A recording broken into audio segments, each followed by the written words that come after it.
12ই আশ্বিন 1325। সন্ধ্যার পরে গিয়েছি, এখনো আরতি আরম্ভ হয়নি।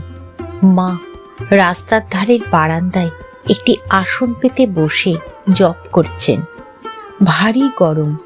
কাছে গিয়ে প্রণাম করে বসতেই মা বাতাস করবার জন্য পাখাখানি হাতে দিলেন। বাতাস করছি। এমন সময় একটি বর্ষীয়সী বিধবা এসে মাকে প্রণাম করতেই মা জিজ্ঞাসা করলেন, কার সঙ্গে এলে?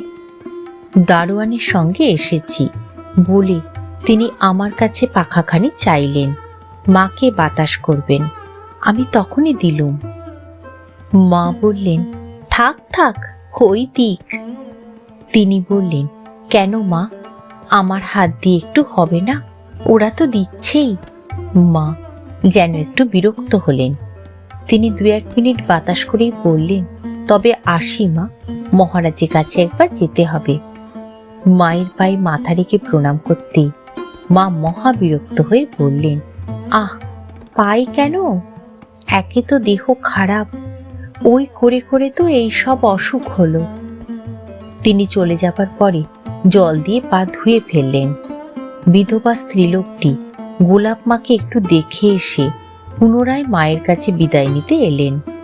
মা বললেন, হ্যাঁ হ্যাঁ, এসো গে। এর পূর্বে মাকে কারো সঙ্গে এমন ব্যবহার করতে আমি চোখে দেখিনি।